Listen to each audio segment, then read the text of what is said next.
This is the story of a man named Stanley. Stanley worked for a company in a building where he was employee number 427. Employee number 427's job was simple. He sat at his desk and pushed buttons on a keyboard. This is what employee 427 did every day of every month of every year. And although others may have considered it soul-rending, Stanley relished every moment that Doris came in, as though he'd been made exactly for this job. And Stanley was happy. And then one day something very peculiar happened. Something that forever changed Stanley. Something he'd never quite forget. He had been at his desk for nearly an hour when he had realized not one single order had arrived on his mother for him to follow. Something was very clearly wrong. Shocked, frozen solid, Stanley was unable to move for the longest time, but as he came to his wits and regained his senses, Stanley got from his desk and stepped out of his office. Coming to a set of two open doors, Stanley entered the door on his left. Entering his manager's office, Stanley was once again stunned to find not an indication of any human life. What Stanley could not have known was that the keypad behind his boss's desk guarded the terrible truth that his boss had been keeping from him, and so his boss had assigned an extra secret PIN number 2845. Well, of course, Stanley couldn't have possibly known this. Yet, incredibly, by simply pushing random buttons on the keypad, Stanley guessed the correct code by sheer luck. Amazing. Stanley walked straight ahead through the newly opened passageway that read Mind Control Facility. Lights rose on an enormous room filled with television screens, each bearing the number of an employee in the building. Stanley's co-workers. Had Stanley really been in someone's control all this time? Was this the only reason he had been happy with his boring job? When at last he found the source of the room's power, he knew it was his duty, his obligation, to put an end to this horrible place, to everything except for blackness and a rising chill of uncertainty. Had he done it? Yes, he had won. And yet, incredibly, even as the immense door slowly opened, Stanley reflected on how many questions still lay unsolved. But as light beamed into the chamber, he realized that none of this mattered to him, for it was not knowledge or even power that he had been seeking, but happiness. This was exactly the way things were meant to happen, and Stanley was happy. And then one day something very peculiar happened. Something that forever changed Stanley. Something he'd never quite forget. He had been at his desk for nearly an hour when he had realized not one single order had arrived on his mother from the follow. As he came to his wits and regained his senses, Stanley got up from his desk and stepped out of his office. This is the Stanley Parable by Davy Reedon and William Pooh. Following I, the controlling narrator, who has a story he wants to tell, but Stanley, our silent protagonist, might have other plans. Exploring the concept of choice, shown for the resetting of the narrative, this interpretation taken from the video game, the Stanley Parable, really makes you think. And so, when Stanley came to a set of two open doors, he entered the door on his left. Entering the door on his right was not the correct way, and so Stanley detoured for the maintenance section, walked straight ahead through the opposite door, and got back on track. But Stanley didn't want to go back on track. He wanted to get even further off track. So now, in order to go back, he need to go, oh dear. From here, it's, Oh yes, it's most certainly left. No,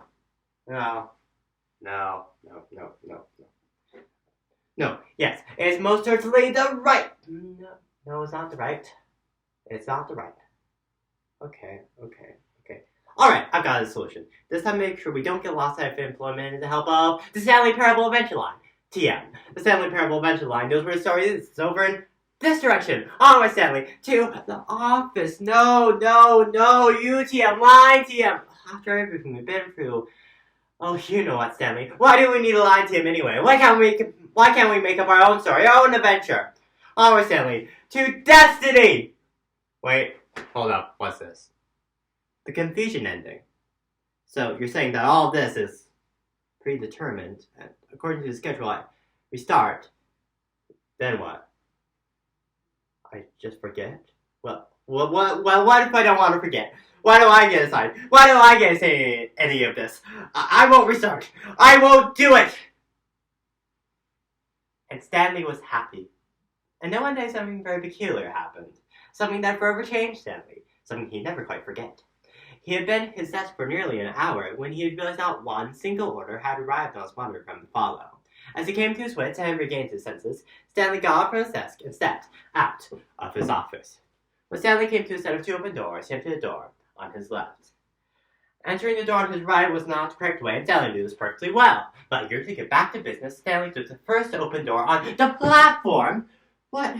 Really? Look, I know we not gone off on the right foot here, but the truth is, what? Really? Look, Stanley, I don't know how to convince you of this. I really want to help you, to show you something beautiful. Look, let me prove it to you. Listen carefully. Stanley walked through the red door. Oh, thank God you are willing to listen to me. Do you know how much this means to me? I really want to show you something beautiful. Look, let me show you.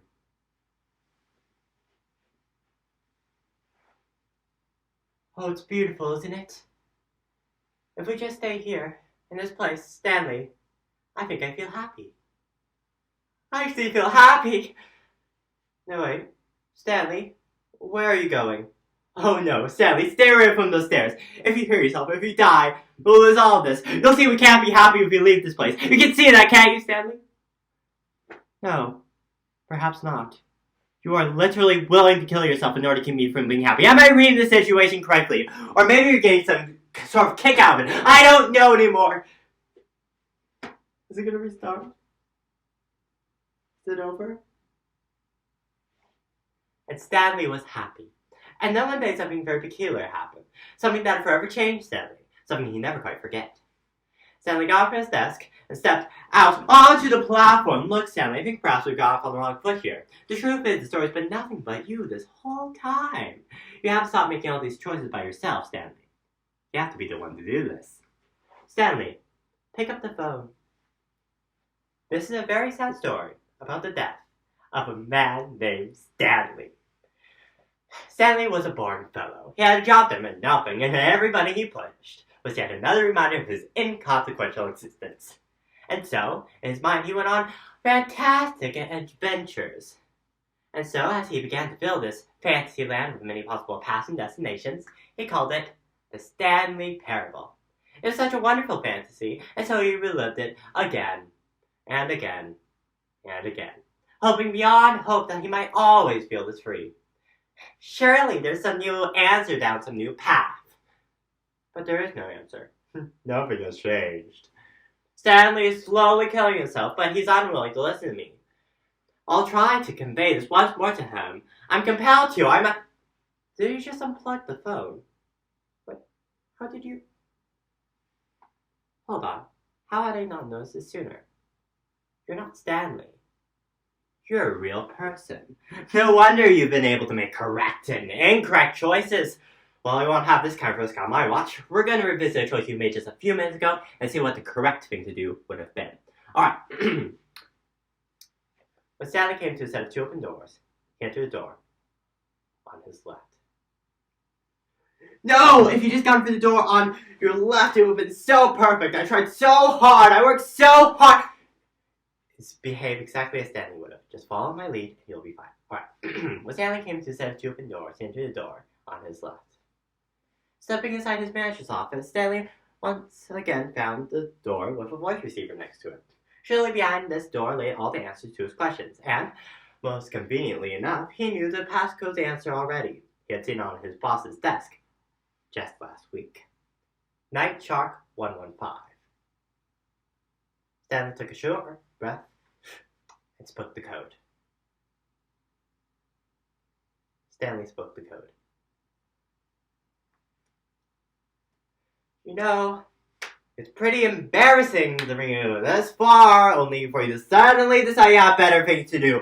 Why did you come here? Speak! Say something to me! Explain yourself, you coward! When Stanley came to a set of 2 open doors, he entered the door on his left. Stanley? Hello? Is everything alright? Stanley, I need you to go through the door to make a choice. Stanley, the story needs you. I need you. It's okay. You need time to decide. Time to make sure your choice is correct. That is the best choice. Yes, that's all right. I can wait. Take as much time as you need.